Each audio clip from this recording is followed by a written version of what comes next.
Buenos días, el día de hoy vamos a exponer nuestro modelo anatómico sobre la columna cervical con mi compañera Lida Daza y quien les habla Catalina Bonilla. Buenos días, hoy vamos a hablar de la columna vertebral en la parte cervical, que está conformada por el occipital y 7 vértebras. Las vértebras están conformadas por pedículos y láminas que forman el arco vertebral, por un cuerpo y por forámenes vertebrales por donde van a pasar los ligamentos y se van a insertar y originar los músculos. Vamos a hablar de unos ligamentos que están en longitudinal anterior y longitudinal posterior, que esos recorren toda la columna cubriendo los cuerpos vertebrales y discos intervertebrales. El ligamento longitudinal anterior se encuentra en la parte anterior y el ligamento longitudinal posterior se encuentra en la parte posterior de las vértebras. Tenemos el ligamento amarillo, que es entre vértebra y vértebra, uniéndolas pues para que no se salga el disco y forme un techo a lo largo de la columna vertebral. También tenemos el ligamento supraespinoso, que se va desde las apófisis espinosas que van uniendo en la parte de atrás para que las apófisis no se salgan. Y tenemos el ligamento interespinoso, que este es el ligamento que une las apófisis espinosas entre vértebras adyacentes, o sea que va de una vértebra de abajo a una vértebra de arriba. Tenemos el ligamento nucal, que este ligamento se extiende desde la protuberancia occipital externa y hasta el arco posterior del atrás y la apófisis espinosas cervicales, que se sirve para mantener la cabeza en una línea recta para no irse ni hacia adelante ni hacia atrás. Los ligamentos de la columna cervical son estructuras de tejido conectivo que unen tanto cuello, proporcionando estabilidad y permitiendo el movimiento hacia adelante, hacia atrás, hacia laterales y rotación hacia su eje. Hablar sobre la anatomía de los nervios cervicales. Hay 8 pares de nervios cervicales denominados de la C1 a la C8. Cada uno lleva el nombre de las vértebras que se encuentran debajo de él, y pues excepto el de la 8, que esta está por encima de la primera vértebra torácica, la T1.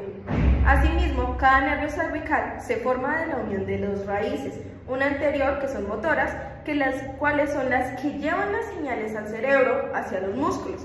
Asimismo, hay otra que es la posterior, que es la sensitiva, la cual esta lleva la información sensorial de la piel y pues al tejido del cerebro. Asimismo, tras de salir de la médula espinal, los nervios cervicales se ramifican y forman unas redes nerviosas llamadas plexos. De los siguientes principales en esta región, el plexo cervical se encuentra de la C1 a la C4 y pues asimismo el plexo braquial se encuentra de la C5 a la torácica 1. Bueno, seguido a ello voy a hablar sobre las funciones principales. Encontramos que hay sensitivas, motoras y funciones vitales. Encontramos que la sensitiva, los nervios cervicales pues recogen la información sensorial de la piel, pues de la cabeza, cuello, hombros y brazos y manos, pues en zonas llamadas dermatomas. Encontramos las motoras, las cuales son las que controlan los músculos responsables del movimiento de la cabeza, el cuello, el hombro, el codo, las muñecas, las manos y los dedos. Asimismo encontramos la función vital, la cual pues es que el nervio frénico, que surge principalmente en la C4, con la contribución de la C3 y la C5, pues es esencial porque en esta se controla el diafragma, el principal músculo de la respiración. Seguido a ello voy a hablar sobre las estructuras y las ramas. Encontramos el plexo cervical de la C1 a la C5, pues en esta se da origen a ramas sensitivas en donde son inervados de la piel al cuello y la parte del cuero cabelludo. Asimismo, los ramos motores que inervan músculos del cuello y el diafragma. En este es el nervio frénico, como ya lo dije anteriormente. Encontramos el plexo braquial, en la cual pues inerva los músculos y la piel del hombro, brazos, antebrazo y mano. Y ya para finalizar, entre los nervios periféricos más relevantes que surgen de estos plexos está el nervio frénico, el nervio supraescapular, el nervio dorsal escapular y el nervio torácico largo. A continuación voy a hablar sobre los músculos que conforman la columna cervical. Encontramos el que se ve en el modelo anatómico, el cual es el recto anterior de la cabeza, en donde tiene un origen en la cara anterior de la masa lateral del atlas, en la C1, tiene una inserción en la porción basal del hueso occipital y su función principalmente es la flexión de la cabeza en la articulación atlanto-occipital. Bueno, seguido yo voy a hablar sobre el recto lateral de la cabeza. Tengamos en cuenta que su origen es en la apófisis transversa del atrás de la C1, en donde su inserción es la apófisis yugular del hueso occipital y su función principal es la flexión lateral y estabilidad de la articulación atlanto-occipital. Bueno, voy a hablar sobre los músculos oblicuos de la cabeza.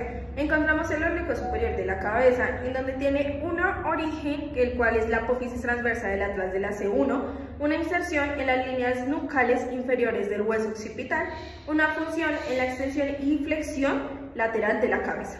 Voy a hablar sobre el músculo oblicuo inferior de la cabeza, en donde principalmente tiene su origen en la apófisis espinosa del axis y tiene su inserción en la apófisis transversa del atlas. Asimismo, tiene una función la cual es la rotación de la cabeza, la articulación atlantoxoidea. Voy a hablar sobre el músculo iliocostal en la porción cervical. Encontramos que tiene un origen en ángulos de la costilla de 3 a la 6. Encontramos una inserción en los procesos transversos de las vértebras de la C4 a la C6. Y encontramos que su función es la extensión y la flexión lateral de la columna cervical. Voy a hablar sobre el músculo espinoso de la cabeza. Tiene origen en los procesos espinosos de las vértebras de la C7 a la torácica 1. Tiene una inserción de la línea media del hueso occipital y tiene una función en la cual es la extensión y flexión lateral de la región cervical. Ahora voy a hablar sobre el escaleno anterior. Tengamos en cuenta que tiene un origen en los procesos transversos de la C3, tiene una inserción en la costilla, en la primera costilla, y tiene una función la cual es la flexión lateral del cuello y la elevación de la primera costilla. Ahora voy a hablar sobre el escaleno medio, en el cual lo encontramos en la parte inferior. Encontramos un origen en los procesos transversos de la C2 a la C7, tiene una inserción en la primera costilla y la función y estabilización cervical y elevación de costal. Y muchísimas gracias por escucharnos.